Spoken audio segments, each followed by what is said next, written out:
Hola amigos, hola amigas, estamos en un nuevo programa de Ingeniería Top y vamos a por la siguiente invención. Recordamos que vimos la depuración de agua, la refrigeración en el transatlántico y hoy nos vamos a centrar en la bicicleta.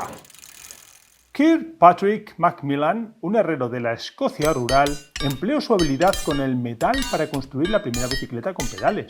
La utilizó para viajar por los campos de su nativo Dumfriesshire, pero no consiguió ni fama ni dinero por su inversión. Hasta 1839, el método más rápido de desplazarse era a caballo, y, si no era posible, en la draisiana o caballito de madera, también llamada dandy horse. Esta máquina con estructura de madera, fijaros aquí en la foto, tenía dos ruedas en línea con llantas de hierro y estaba propulsada por los pies del propio usuario. Vamos, que gastaba suelas de zapato. Su jinete usaba un manillar para la dirección y un freno para detenerse. Circular cuesta abajo estaba muy bien, pero viajar por superficies planas era un trabajo duro y cuesta arriba era más fácil caminar. Macmillan era un joven muy práctico. Siendo solo un muchacho, había visto a alguien cruzar su pueblo montado en una draisiana y decidió construirse una para él. Una vez construida, se imaginó que podría viajar más veloz si fuera capaz de propulsar la máquina. Macmillan empezó a trabajar en un diseño revolucionario y en 1839 su bicicleta a pedales estaba preparada para lanzarse a las carreras. Estaba propulsada por un movimiento alternativo vertical de sus pies sobre dos pedales. Este movimiento se transmitía por varillas conectoras a unas manivelas en la rueda posterior, haciendo que la rueda girase y moviendo la bicicleta hacia adelante. El mismo diseño básico que se ha utilizado desde entonces. La bicicleta de Kirkpatrick era muy pesada, así que el esfuerzo físico de subir las colinas pedaleando era enorme. Esto no arrendró a Kirkpatrick, que estaba claramente en muy buena forma. Aunque sus vecinos le llamaban Daft Pate, cerebro estúpido, podía viajar hasta la ciudad de Dumfries a 22 kilómetros en menos de una hora. Kirkpatrick no patentó su invención y su idea fue desarrollada por otros. ¿Os suena, no?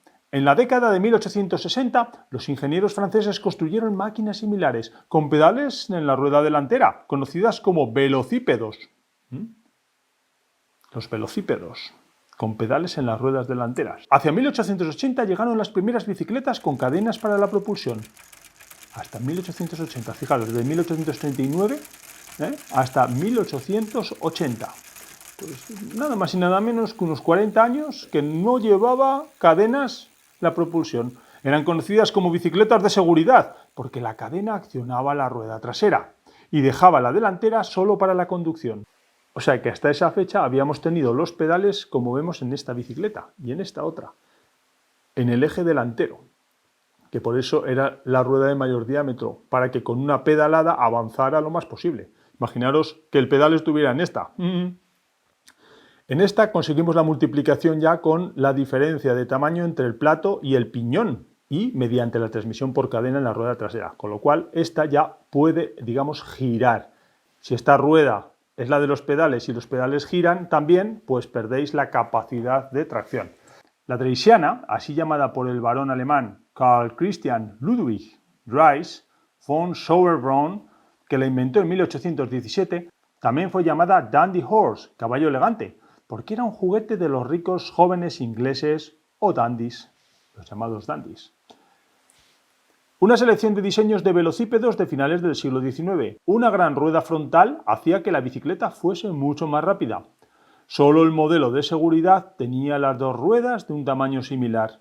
El modelo de seguridad que es el que al final ha imperado. Modelo de seguridad con accionamiento de la rueda trasera y manillar en la rueda delantera para dirigir. Muy interesante la evolución. ¿Qué os ha parecido? Bueno amigos, amigas, pues así hemos llegado al final de este invento número 40 y nos vemos en un próximo vídeo muy pronto. ¡Adiós! No olvidéis suscribiros al canal y darle like si os ha gustado el vídeo.